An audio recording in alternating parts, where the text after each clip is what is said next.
2024 के चुनाव को लेकर इंडिया गठबंधन बड़े आन बान और शान के साथ बना था। सूत्रधारक थे नीतीश कुमार। लेकिन अब इंडिया गठबंधन का शिराजा बिखरता नजर आ रहा है। बीते दिनों आपको याद होगा कि ममता बनर्जी ने साफ साफ ऐलान कर दिया था कि वो लोकसभा का चुनाव अकेले लड़ेंगे। हालांकि कांग्रेस ने कहा था कि उन्हें मनाने की कोशिश करेंगे। उसके साथ साथ पंजाब में आम आदमी पार्टी और कांग्रेस के बीच में तकरार है, यानी आम आदमी पार्टी अब पंजाब में शायद अकेले चुनाव लड़ेगी। इसी तरीके से उत्तर प्रदेश की बात करें, जहां सबसे ज्यादा 80 सीटें हैं लोकसभा की, वहां पर मायावती से गठबंधन कांग्रेस का ना हो पाना और अखिलेश यादव का तेवर बीच बीच में यह बताता रहता है कि गठबंधन के लिए राहें इतनी आसान नहीं है। और अब जिस तरीके से बिहार की राजनीति ने करवट ली है, वो स्पष्ट कर दिया है कि 2024 का इलेक्शन इंडिया गठबंधन के लिए बहुत ज़्यादा मुश्किल की घड़ी होने वाली है। क्योंकि नीतीश कुमार एक ऐसे शख्स थे जिन्होंने ही इंडिया गठबंधन का फॉर्मूला सुझाया था और वही सूत्रधारक थे। उन्होंने ही पूरी पटकथा लिखी थी और इंडिया अलायंस की बात कह करके बाकायदा तौर पर विपक्षी नेताओं को एक साथ करने का प्रयास किया था। आखिरकार वो लोग एक साथ आए भी, 3-4 मीटिंगें भी हुई। लेकिन अब जिस तरीके से जो सूत्रधार थे वही उस कड़ी से निकलते हुए नजर आ रहे हैं, ये अपने आप में दिखाता है कि राजनीति में कभी भी कुछ भी हो सकता है। दोस्तों, नीतीश कुमार के बारे में अगर हम खास तौर से आज बात करें तो नीतीश कुमार एक ऐसे व्यक्ति हैं जिनके बारे में दल बदलू, पलटू राम और न जाने क्या क्या शब्द इस्तेमाल किए जाते हैं। लेकिन नीतीश कुमार एक ऐसे शख्स हैं, उन्हें इस बात से फर्क ही नहीं पड़ता है कि उनके बारे में कौन क्या कह रहा है, कौन क्या सोच रहा है। बस नीतीश कुमार तो सत्ता के लोभी हैं, सत्ता के लालची हैं। ये बात हम नहीं कह रहे हैं, बल्कि अब तो नीतीश कुमार के ताल्लुक से बच्चा बच्चा ये बात जानने लगा है कि नीतीश कुमार को केवल और केवल कुर्सी चाहिए, इससे ज्यादा उससे कोई सरोकार नहीं है। बात दरअसल ये है कि 2024 के चुनाव से पहले तमाम पार्टियां अपना एक इंटरनल सर्वे कराती हैं और ये जांचने की कोशिश करती हैं कि हमारा ग्राउंड कैसा है। इसी कड़ी में जेडीयू ने भी जांचने की कोशिश की बिहार में कि हमारा ग्राउंड कैसा है। तो उसने पाया कि हमारा ग्राउंड कुछ ठीक ठाक नहीं है और जिस तरीके से इंडिया गठबंधन आपस में गुटबाजी कर रहा है, शायद 2024 के लिए वो ठीक पोजीशन में नहीं होगा और मोदी को हरा नहीं पाएगा। इसी वजह से उन्होंने बहुत ही चतुराई के साथ पाला बदलने की कोशिश की और ये कोशिश उन्होंने करीब करीब एक हफ्ता पहले से शुरुआत कर दी थी। आपको याद होगा कि 24 जनवरी को कर्पूरी ठाकुर, जिन्हें जननायक कहा जाता था, उनकी 100वीं जयंती थी और उस अवसर पर जेडीयू ने एक महारैली का आयोजन किया था। तो वहां पर जब मंच सजा तो तमाम सीटें लगाई गईं और तमाम सीटों पर जिनके लिए जो सीटें लगाई गई थी सारे लोग बैठे, लेकिन एक सीट खाली थी और वो सीट थी संजय झा की। जी हाँ, जेडीयू के बड़े नेता संजय झा। दरअसल संजय झा उस रैली में ना होकर के वो उस दिन दिल्ली में थे। सवाल यह है कि संजय झा आखिर दिल्ली में क्यों थे? क्या कोई इमरजेंसी थी? तो इसका जवाब मिला, जी हाँ, पॉलिटिकल इमरजेंसी थी और उसी पॉलिटिकल इमरजेंसी के लिए वो दिल्ली में थे। एनडीए के बड़े नेताओं से मिल रहे थे, या यूं कह लीजिए कि बीजेपी के बड़े नेताओं से मिल रहे थे। और बीजेपी के बड़े नेताओं से मिलने का सीधा सीधा मतलब है कि नीतीश कुमार का एक बार फिर से पाला बदलना, और नीतीश कुमार ने वही किया। और उस दिन आपको याद होगा नीतीश कुमार ने इसका इशारा भी दे दिया था। नीतीश कुमार ने परिवारवाद पर हमला बोला। लेकिन जब बिहार की राजनीति में नीतीश कुमार परिवारवाद शब्द का इस्तेमाल करते हैं तो ये बात सबको पता है कि वो किसके लिए कर रहे होते हैं। जी हाँ, लालू प्रसाद यादव उनकी फैमिली के लिए कर रहे होते हैं। और चूंकि लालू प्रसाद यादव के साथ वो गठबंधन में थे और लालू प्रसाद यादव के लिए ही वो परिवारवाद का शब्द इस्तेमाल कर रहे थे, तो इसका बहुत ही साफ साफ मतलब है कि अब वो राहें अलग करने की मूड में हैं। और इसका अगला कदम तब और स्पष्ट हो गया जब लालू प्रसाद यादव की बेटी रोहिणी आचार्य ने एक के बाद एक कई सारे ट्वीट किए और उन्होंने नीतीश कुमार को इशारों इशारों में जवाब देने की कोशिश की। देखिए, नीतीश कुमार भी साफ साफ नाम नहीं ले रहे थे, तो रोहिणी आचार्य ने भी अपनी ट्वीट में कोई भी नाम नहीं लिया। लेकिन राजनीति में ऐसा ही होता है, राजनेता साफ साफ बातें नहीं करते हैं। जनता उनके मुंह से साफ साफ बातें सुनना चाहती है, तभी वो बात समझ पाती है कि हाँ है या ना है। लेकिन हम जैसे पत्रकार जो होते हैं वो इशारों की बातों को डिकोड करते हैं और समझ जाते हैं कि पूरी कहानी क्या है। तो पत्रकारों ने बहुत अच्छी तरीके से भांप लिया कि नीतीश कुमार क्या कहना चाहते हैं और रोहिणी आचार्य क्या कहना चाहती हैं, और उसके बाद अगर दोनों को मिलाएं तो फिर राजनीति का धारा किधर जा रहा है। तो बहुत ही क्लियर हो गया और स्पष्ट हो गया कि अब नीतीश कुमार की राहें अलग होने वाली हैं और उसके बाद से पटना की राजनीति और बिहार की राजनीति एक हो गई। और इस तरीके से नीतीश कुमार को लेकर के अटकलें और बयानबाजियां चलती रहीं और बयानबाजियां इतनी ज्यादा तेज हो गई, पूरे देश की राजनीति का जो केंद्र बन गया वो पटना और दिल्ली बन गया।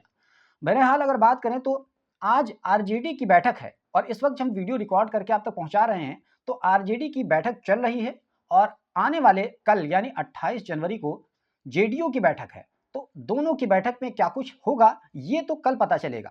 लेकिन इस वक्त जो आरजेडी की स्थिति है, आरजेडी वेट एंड वॉच की स्थिति में है। आरजेडी ये चाहती है कि पहले उधर से कोई बात सामने आए, स्पष्ट हो, तब हम अपने पत्ते खोलें। देखिए आरजेडी के जो नेता हैं मनोज झा ने बहुत ही साफ कह दिया कि नीतीश कुमार को लेकर के जो कुछ मीडिया में इतना हल्ला है और हंगामा है, उसको लेकर नीतीश कुमार कोई स्पष्ट बयान क्यों नहीं दे रहे हैं ताकि इन तमाम अटकलों पर ब्रेक लगे। लेकिन मनोज झा ये जो बात कह रहे हैं ये उनकी पार्टी की तरफ से कहा गया है, ये ऊपर से आदेश दिया गया है कि अभी जेडीयू के नेताओं के खिलाफ कोई ऐसी बयानबाजी नहीं करनी है कि किसी तरीके से नीतीश कुमार को बहाना मिल जाए और वो आरजेडी से अलग हो जाए। दोस्तों आपको बता दें कि इसमें बहाने की जरूरत ही नहीं है। नीतीश कुमार का जो चरित्र है, नीतीश कुमार का जो अंदाज है, अब तो इस बात पर लोग हंसने लगे हैं। जब दल बदलने की बात आती है तो नीतीश कुमार का नाम सबसे पहले आता है। दोस्तों आपको बता दें कि हरियाणा के एक निर्दलीय नेता हुआ करते थे, उनका नाम था गयालाल। उनकी खासियत ये थी कि उन्होंने एक ही दिन में 3 पार्टी बदल ली थी और उसके बाद से ये एक राजनीतिक तंज बन गया, आया राम गया राम। और अब अगर देखा जाए तो सबसे ज़्यादा सटीक बैठता है नीतीश कुमार के ऊपर, क्योंकि नीतीश कुमार इतनी बार पाला बदल चुके हैं। अगर मैं आपको उनका इतिहास बताऊं तो 1994 ही से उन्होंने पाला बदलने की शुरुआत कर दी है। नीतीश कुमार ने 1994 में जनता दल से अलग होकर के समता पार्टी नाम की एक पार्टी बनाई थी और उसके बाद में आपको पता है कि 2003 में जेडीयू बनाई। ये यानी नीतीश कुमार थे, शरद यादव थे और जॉर्ज फर्नांडिस थे, ये तीनों ने मिलकर के 2003 में जेडीयू की बुनियाद डाली और उसके बाद में वो एनडीए के साथ में चले गए। लेकिन 2013 में वो एनडीए से अलग हो गए, यानी बीजेपी से नाता तोड़ दिया। 2015 में आरजेडी और कांग्रेस के साथ गठबंधन कर लिया, लेकिन 2 साल बाद 2017 में फिर मोह भंग हो गया। कांग्रेस और आरजेडी को छोड़ करके फिर बीजेपी में चले गए और उसके बाद 2022 में बीजेपी से एक बार फिर नाता तोड़ दिया और अब 2024 है कि एक बार फिर से बीजेपी में जाने के लिए तैयार हैं। कुल मिला के कहें तो नीतीश कुमार अब तक 8 बार शपथ ले चुके हैं और अगर ये होगा तो एक बार फिर से रिजाइन करने के बाद में वो 9वीं बार शपथ लेंगे। नीतीश कुमार हमेशा से ये बात कहते रहे हैं कि वो जनता के हितों के लिए काम करते हैं। आपको याद होगा कि इस चुनाव में नीतीश कुमार ने कह दिया था कि ये हमारा आखिरी चुनाव है, लेकिन शायद ये नीतीश कुमार का आखिरी चुनाव नहीं है। अब नीतीश कुमार की महत्वाकांक्षा इतनी ज़्यादा बढ़ गई है कि वो पावर में बने रहने के लिए, कुर्सी पर बैठे रहने के लिए वो कुछ भी कर सकते हैं, किसी भी हद तक जा सकते हैं। और ख़ास बात यह है कि लोकसभा का वो चुनाव भी लड़ेंगे, क्योंकि जिस हिसाब से बात कही जा रही है कि अगर बीजेपी के साथ वो जा रहे हैं तो जाहिर सी बात है कि बीजेपी अब अपने हिसाब से बिहार में सरकार चलाएगी और बिहार में ऐसा एक अनुमान लगाया जा रहा है कि रेणु देवी को सीएम बनाएगी और नीतीश कुमार को केंद्र सरकार में जिम्मेदारी मिलेगी। और अगर केंद्र सरकार में नीतीश कुमार को जिम्मेदारी मिलेगी 2024 के बाद में, तो बहुत ही क्लियर है कि नीतीश कुमार को लोकसभा का चुनाव लड़ाया जाएगा। लेकिन अभी का जो पूरा समीकरण है, अगर आपको बताएं कि नीतीश कुमार के पास जितनी संख्या है विधायकों की, उससे नीतीश कुमार बीजेपी को मजबूर नहीं कर सकते हैं कि वो उनको सीएम बनाए रखे। क्योंकि अगर बात करें तो नीतीश कुमार के पास सिर्फ और सिर्फ 45 विधायक हैं, यानी जेडीयू के पास में, और बीजेपी की बात करें तो बीजेपी के पास 78 विधायक हैं। हालांकि आरजेडी 79 विधायकों के साथ सबसे बड़ी पार्टी है, लेकिन दूसरे नंबर पर एक सीट केवल कम 78 विधायकों के साथ बीजेपी है और तीसरे नंबर पर 45 सीटों के साथ जेडीयू है और चौथे नंबर पर 19 सीटों के साथ कांग्रेस है और पांचवें नंबर पर लेफ्ट की पार्टियां हैं 16 सीटों के साथ। छठे नंबर पर मांझी की पार्टी हम हैं 4 सीटों के साथ में, उसके बाद में निर्दलीय हैं। तो इस तरीके से जो सीटों की जो संख्या है वो सीरीज है तो ऐसी बनती है। लेकिन नीतीश कुमार की जो हैसियत है वो ये हैसियत नहीं है कि वो अपनी मनमर्जी के मुताबिक बीजेपी के साथ बार्गेनिंग करेंगे। तो बीजेपी जैसा चाहेगी नीतीश कुमार को इधर उधर मूव करेगी, चाहे वो बिहार की राजनीति में रखे या केंद्र की राजनीति में रखे। इसीलिए ऐसा अनुमान लगाया जा रहा है कि 2024 के चुनाव को मद्देनजर रखते हुए बीजेपी बिहार में अपनी पार्टी की सरकार बनाएगी और बीजेपी का ही कोई नेता मंत्री बनेगा, यानी मुख्यमंत्री बनेगा और नीतीश कुमार को केंद्र सरकार में जिम्मेदारी सौंपी जाएगी। दोस्तों ये बात आपको पता होनी चाहिए कि नीतीश कुमार जब एनडीए के साथ मिल रहे हैं तो 122 का जो बहुमत का आंकड़ा है वो कैसे क्रॉस करेंगे या वहां तक कैसे पहुंचेंगे, तो बहुत ही साफ है। देखेंगे तो बीजेपी 78 है, जेडीयू 45, हिंदुस्तानी अवाम मोर्चा यानी हम की 4 सीटें हैं और निर्दलीय 1 सीट है। तो इस तरीके से कुल मिलाकर के कुल 128 सीटें बनती हैं, जो कि बहुमत के आंकड़े से 6 सीटें अधिक हैं। वहीं अगर तेजस्वी की बात करें तो तेजस्वी इस पूरे मामले पर खामोश नहीं बैठे हैं। तेजस्वी की जो पार्टी है आरजेडी, उसके 79 विधायक हैं, कांग्रेस के 19 हैं, लेफ्ट के 16 हैं। कुल मिलाकर के 114 विधायक बनते हैं, जो कि बहुमत से 8 विधायक कम हैं। अब ऐसी सूरत में सवाल ये है कि ये जो 8 विधायक कम हैं, अगर आरजेडी ये दावा करेगी कि हम नीतीश कुमार की पाला बदलने की सूरत में सत्ता पर कब्जा करेंगे, तो ये 8 विधायकों की संख्या कहाँ से वो पूरा करेगी? इसका जवाब बिहार की राजनीति को समझने वाले ये देते हैं कि हिंदुस्तानी अवाम मोर्चा यानी जीतन राम मांझी की जो पार्टी है, हम, उसके जो 4 विधायक हैं, वो इस पाले में आ सकते हैं। अब अगर 4 विधायक इधर आ गए तो अभी भी 4 सीटों की ज़रूरत है। तो इसका जवाब एक और है और अभी कुछ ऐसे और विधायकों की तोड़-फोड़ की जाएगी, खरीदो-फरोख्त होगी। इस तरीके से कहा जाएगा कि तेजस्वी यादव इस बार आसानी के साथ सत्ता अपने हाथ से जाते हुए नहीं देख पाएँगे और जोड़-तोड़ की पूरी कोशिश करेंगे, लेकिन सवाल ये है कि क्या वो कर पाएँगे? तो इसका बहुत ही सीधा और सिंपल जवाब ये है कि शायद ये मुमकिन होगा क्योंकि स्पीकर आरजेडी से हैं। हालाँकि अगर बात करें तो गवर्नर उनके फ़ेवर में शायद नहीं जाएँगे क्योंकि सबसे पहले जो बड़ी पार्टी होती है, तो गवर्नर उन्हीं को न्योता देते हैं सरकार बनाने के लिए।